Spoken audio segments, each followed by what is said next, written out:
আসসালামু আলাইকুম। শিরোনামে আমন্ত্রণ জানাচ্ছি আমি মোর্শেদ শোভন। টানা বৃষ্টি ও পাহাড়ি ঢলে ফেনীতে মুহুরী ও সিলোনিয়া নদীর বন্যা নিয়ন্ত্রণ বাঁধের ২১টি স্থান ভেঙে গেছে। প্লাবিত হয়েছে ৩ উপজেলার ৭টি গ্রাম। এদিকে বন্যার কারণে আজকের এইচএসসি পরীক্ষা স্থগিত করেছে কুমিল্লা শিক্ষা বোর্ড। গতকাল দুপুর থেকে বৃষ্টি কমার সঙ্গে নদীর পানিও কমতে শুরু করেছে।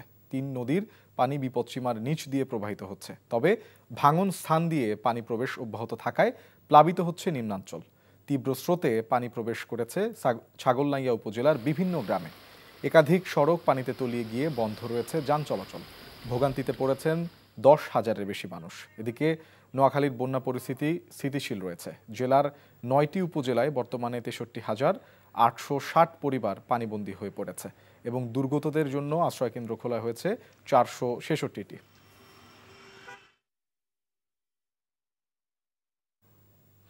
দর্শক, বন্যা পরিস্থিতির খবর জানাতে আমরা চলে যাচ্ছি নোয়াখালীতে। সেখানে আছেন সহকর্মী মাসুদ পারভেজ।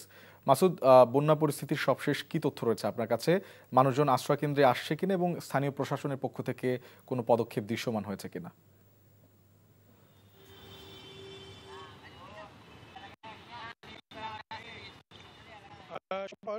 আপনি অবশ্যই জানেন যে সাম্প্রতিককালের একটা বন্যা হয়ে গেল। সেই বন্যার রেশ কাটতে না কাটতে আরেকটা বন্যার পূর্বাভাস দেখা দিয়েছে।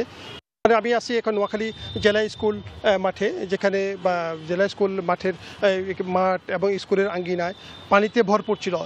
লক্ষ্যে তারা স্কুল কর্তৃপক্ষ নোয়াখালীর সকল উপজেলা অর্থাৎ যেসব এলাকায় পানি নিমজ্জিত ছিল ওইসব এলাকায় দিবস পরীক্ষা স্থগিত করেছে। তো আমাকে আমরা জানতে পারছি যে নোয়াখালী ৯টি উপজেলায় বন্যা কবলিত এলাকাগুলোতে ৬৩,৮০০ পরিবারকে আশ্রয় দিয়েছে। তো আমাদের আশ্রয়কেন্দ্র খোলা হয়েছে ৬৬৭টি। এই তথ্য আমাদেরকে জানিয়েছেন নোয়াখালী জেলা প্রশাসক খন্দকার ইশতিয়াক আহমেদের নেতৃত্বে একটা সভা হয়েছিল গতকালকে রাত্রে।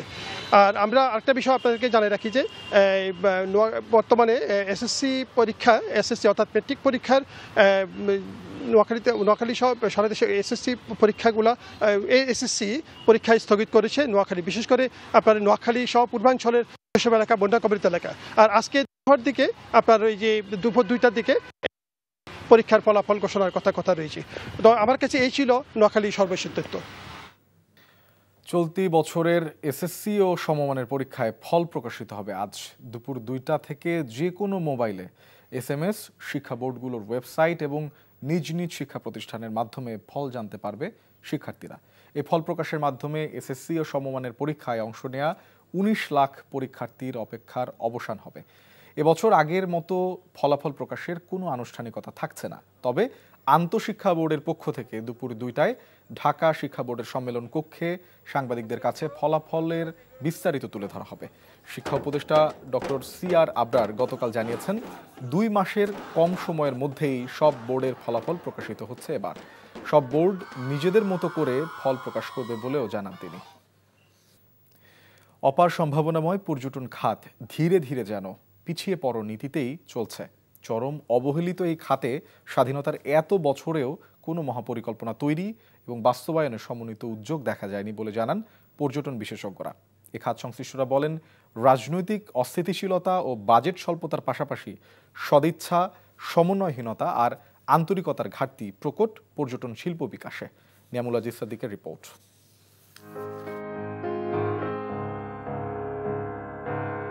পৃথিবীর বৃহত্তম অপরিকল্পিত সমুদ্র সৈকতের মালিক বাংলাদেশ।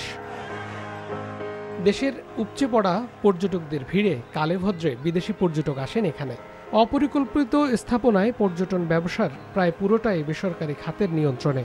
বিদেশিদের জন্য নেই বিশেষ জোন, নেই বিনোদনের জন্য আন্তর্জাতিক মানের রাইড, স্যানিটেশন ব্যবস্থা ও খাবার পানির সরবরাহ। প্রপার মার্কেটিং বিদেশি করতে পারেনি। যেমন আমাদের যে চমৎকার ট্যুরিজম প্রোডাক্ট রয়েছেন, বিচ যেমন আইল্যান্ড, নেপালে, ভুটানে বা সেন্ট্রাল এশিয়ায় যেসব দেশে সমুদ্র পেতে হলে ২-৩টা দেশ গিয়ে ক্রস করে যেতে হয়, সেসব দেশে যদি আমরা ভালো করে মার্কেটিং করতে পারতাম, ব্র্যান্ডিং করতে পারতাম, তাহলে আমরা নিশ্চয়ই ফোনার পেতাম। দেশের অন্যতম পর্যটন বিজ্ঞাপন ম্যানগ্রোভ সুন্দরবন। পরিচ্ছন্নতা, পরিবেশ রক্ষায় সরকার কিছু উদ্যোগ নিয়েছে, কিন্তু বনের সম্পদ রক্ষা বা হরিণ সহ প্রাণী রক্ষায় নজরদারি নেই বলে অভিযোগ ট্যুর অপারেটরদের। টাঙ্গুয়ার হাওর সহ বিশ্ব ঐতিহ্যের জায়গাগুলোতেও পরিকল্পিত পর্যটন গড়ে তোলা যায়নি এমন দাবি তাদের। একজন প্রধান নির্বাহী কর্মকর্তা উনি 2 বছরের জন্য আসেন, ওনাকে শুরু থেকে আমরা কি করি সমস্ত কিছু শিখিয়ে পড়িয়ে যখন উনি জান না মানে জ্ঞান অর্জন করেন তখনই তার আবার ট্রান্সফার হয়ে যায়। ব্যাকগ্রাউন্ড হচ্ছিল আমি ইঞ্জিনিয়ার, কিন্তু আমাকে এনে দায়িত্ব দিয়ে দিল হচ্ছিল যে এরকম একটা সেক্টরে, তাহলে আমার কাছ থেকে কি আউটপুট আসবে। নৈসর্গিক সবুজ আর পাহাড়ি সৌন্দর্যের পার্বত্য জেলাগুলোতেও যত্রতত্র স্থাপনা গড়ে উঠলেও সঠিক গাইডলাইন এবং সমন্বিত পরিকল্পনায় কোনো কিছু নির্মিত হয়নি। আপনি আদতে দেখছেন 5,000 কোটি টাকা, কিন্তু আমার ট্যুরিজম বোর্ড কয় টাকা পাচ্ছে? এখানে যেহেতু বিমান ও পর্যটন মন্ত্রণালয় একসাথে, আসলে এই খাতে যত বরাদ্দ হচ্ছে তার বেশিরভাগটা চলে যাচ্ছে বিমানে। আমার মতো সবুজ পাহাড়, আমার দেশের যে আমার দেশের যে রিভার ট্যুরিজমের যে চমৎকার অপরচুনিটি, তার কোনোটাই কিন্তু আমরা বিদেশের মাটিতে বিদেশি ট্যুরিস্টদের কাছে তুলে ধরতে পারছি না। পর্যটন কর্পোরেশনের জেনারেল ম্যানেজার বলেন, বাজেট স্বল্পতা ও দক্ষ জনবলের অভাব আছে।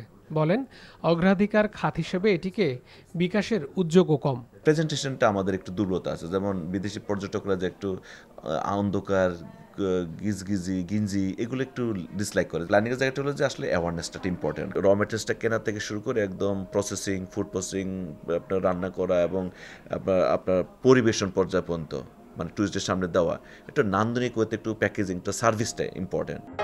পর্যটন শিল্পে এশিয়ার দেশ শ্রীলঙ্কা এবং জাপান যখন বহুদূর এগিয়ে আছে, অব্যবস্থাপনা এবং নেতিবাচক দৃষ্টিভঙ্গির কারণে বাংলাদেশ ক্রমেই পেছনে হাঁটছে বলে মনে করেন খাত সংশ্লিষ্টরা। Niamul Aziz Sadek, NTV news, Dhaka. যুক্তরাষ্ট্রের ওয়াশিংটন ডিসিতে বাংলাদেশ ও যুক্তরাষ্ট্রের মধ্যকার 3 দিনের শুল্ক আলোচনার দ্বিতীয় দফার প্রথম দিনের বৈঠক কয়েক ঘন্টা আগে শেষ হয়েছে। প্রধান উপদেষ্টার প্রেস উইংয়ের পাঠানো এক বার্তায় বলা হয়েছে, আলোচনা অত্যন্ত বিস্তৃত ছিল, যেখানে দুই দেশের মধ্যে বাণিজ্য সম্পর্কের প্রায় সকল গুরুত্বপূর্ণ দিক তুলে ধরা হয়েছে। বাণিজ্য উপদেষ্টা শেখ বশিরউদ্দিন ওয়াশিংটন ডিসিতে বাংলাদেশ প্রতিনিধি দলের নেতৃত্ব দেন।